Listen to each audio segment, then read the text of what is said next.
दोस्तों, क्या कभी आपने सोचा है कि एक ऐसा इंसान जो बचपन में अखबार बेचता था, जिसके पास पैसे न हो, न कोई बड़ा सहारा हो, वही इंसान एक दिन भारत का राष्ट्रपति बने। अगर यह कहानी किसी फिल्म में होती तो लोग कहते ज़्यादा दिखा दिया, लेकिन यह कोई फिल्म नहीं है। यह डॉक्टर एपीजे अब्दुल कलाम की सच्ची कहानी है। बचपन जहाँ सपने बहुत बड़े थे, लेकिन साधन बहुत छोटे।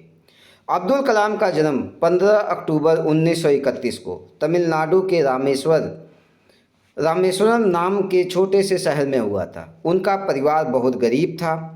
पिता नाव चलाते थे, माँ घर का काम संभालती थी। घर में पैसे कम थे, लेकिन संस्कार बहुत थे। कलाम बचपन में सुबह सुबह अखबार बांटने जाते थे ताकि घर की थोड़ी मदद हो सके। जरा सोचो, आज जिन बच्चों के पास मोबाइल है, कलाम के पास उस उम्र में पूरा घर चलाने की जिम्मेदारी थी। लेकिन उन्होंने कभी शिकायत नहीं की। पढ़ाई मजबूरी नहीं, लगन थी। कलाम पढ़ाई में ठीक ठाक थे, कोई टॉपर नहीं थे, लेकिन सीखने की भूख बहुत बड़ी थी। वह सवाल पूछते थे, हर चीज़ को समझना चाहते थे। कॉलेज तक पहुंचना उनके लिए आसान नहीं था। कभी फीस की दिक्कत, कभी किताबों की, लेकिन उन्होंने हार नहीं मानी। उन्होंने पढ़ाई को नौकरी पाने के लिए नहीं, देश के काम आने के लिए चुना। सपनों ने दिशा बदल दी। कलाम को हवाई जहाज़, रॉकेट, अंतरिक्ष, इन चीज़ों से बहुत प्यार था। उन्होंने सोचा, अगर भारत को मजबूत बनाना है तो विज्ञान में आगे बढ़ना होगा। यहीं से उनका रास्ता तय हो गया। जब कलाम ने पहली बार रॉकेट लॉन्च किया तो असफल रहा। सब निराश थे, मीडिया सवाल कर रहा था, लेकिन उस दिन कलाम टूटे नहीं। उन्होंने कहा, असफलता खत्म नहीं है, असफलता खत्म नहीं है, ये सीखने का मौका है। और अगली बार वही रॉकेट सफल हुआ। यही फर्क होता है हार मानने वाले और सीखने वाले इंसान में। मिसाइल मैन क्यों कहलाए? कलाम ने भारत को दी अग्नि मिसाइल, पृथ्वी मिसाइल, आकाश, नाग। ये सिर्फ हथियार नहीं थे, ये भारत की ताकत और सुरक्षा थे। दुनिया को समझ आ गया, भारत अब कमज़ोर नहीं है, भारत खुद खड़ा है। इसलिए लोग उन्हें मिसाइल मैन ऑफ इंडिया कहते हैं।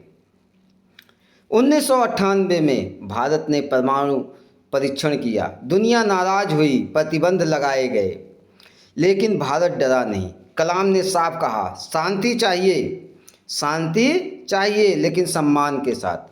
उस दिन भारत ने साबित किया, हम किसी के दबाव में नहीं आते।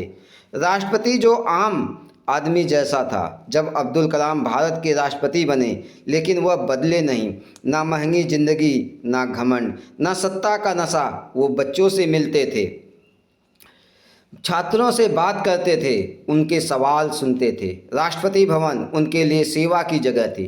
कलाम कहते थे, देश का भविष्य बच्चों के हाथों में है। बच्चे उनसे सवाल पूछते, वो बड़े प्यार से जवाब देते।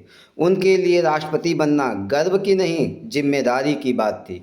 सादगी जो दिल जीत ले। राष्ट्रपति रहते हुए भी उनकी ज़िंदगी बहुत सादी थी। ना ज़मीन, ना गाड़ी, ना पैसा। उनकी असली कमाई थी लोगों का प्यार, युवाओं का भरोसा। आखिरी सांस भी पढ़ाते हुए ही निकली। 27 जुलाई 2015 को जब कलाम शिलांग में बच्चों को लेक्चर दे रहे थे, बोलते बोलते वही गिर पड़े। मरते दम तक वह पढ़ा रहे थे। ऐसी मौत हर किसी को नसीब नहीं होती। उन्होंने हमें सिखाया, गरीब होना गुनाह नहीं है, मेहनत कभी बेकार नहीं जाती, सपने देखने की कोई उम्र नहीं होती, देश के लिए जीना सबसे बड़ी बात है।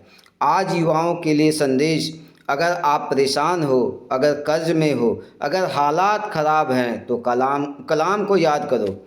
वह भी खाली हाथ थे, लेकिन उनके पास हिम्मत थी, ईमानदारी थी, सपना था। आखिरी बात, डॉक्टर एपीजे अब्दुल कलाम सिर्फ इंसान नहीं थे, वह एक सोच थे, एक रास्ता थे, एक उम्मीद थी। ऐसे लोग मरते नहीं हैं दोस्त, वो पीढ़ियों में जिंदा रहते हैं। सलाम है ऐसे सच्चे भारतीयों को, सलाम है मिसाइल मैन को।